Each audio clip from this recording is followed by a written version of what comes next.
G'day guys, Sammy Hitzke here.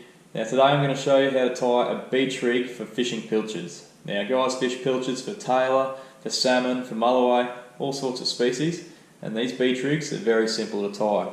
So what we've got is we've got our gang, 3 gang, so that's 3 5-0s. Now you choose these gangs depending on the size of the bait that you've got available to you. So you might use 4-0s, you might use 6-0s depending on the size of the bait. Got my sinker, and I've also got swivels. Now I've got an extra swivel here, I'll show you a little trick a bit later. And that'll be if the conditions are giving you a bit of a hard time, you can use that second swivel to get you out of trouble. I've also got my leader, so that's 40-pound leader, and we're going to use that as our trace material. So first of all, we grab a section of trace. I usually use about 30 to 40 centimetres and cut that free with your snips. Now we grab our gang hooks, chuck our trace through. Now I'm going to use a uni knot to tie on here, but you can use a blood knot, whatever you like really. There's plenty of knot tutorials if you don't know how to tie these. Lubricate, tighten and slide down like so. Grab your nips, trim it up so it's nice and neat.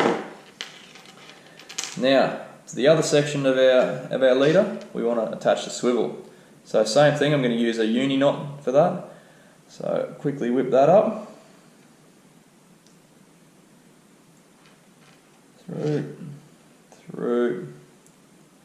through, like so.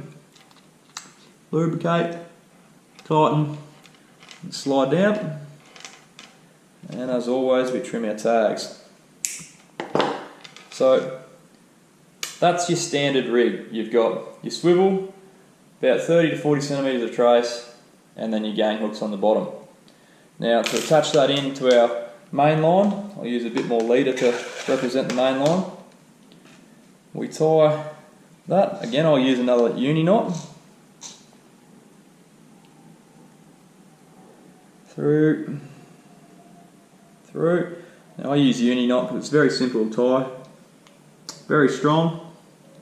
I've never had a problem with it, but yeah, a lot of people use blood knots as well. It's 50 of one, half a dozen of one, 6 of the other. So that's our, let's pretend this section here is our main line, and that's where we'd have our sinker on. So you'd have to thread your sinker on beforehand, but because I had it still attached to the leader, then I've got it in there now. So that is your standard beach rig. So you've got that running sinker up the main line, you've got your swivel, your 30 to 40 centimetres of trace, and your gang hooks on the bottom. Now, one little tip for you, if you found it's really windy and you need to cast a long way in that wind, what you can do is create what's called a long cast rig. So by getting that second swivel, you can tie that. I'll just shorten this bit of leader down a bit. You can get that and place it on the other end of that sinker to restrict the sinker's movement. So while you're casting, what that'll do is stop the sinker from travelling up your line and will actually help you cast further. So trim that. So it'll look something like that. So that sinker now slides between these 2 swivels and will help you cast a lot further. But there you have it guys, simple beach rig for fishing pilchards. Get out there, get yourself a few tailor, a few salmon, maybe even a jewfish if you're lucky. Have a good one.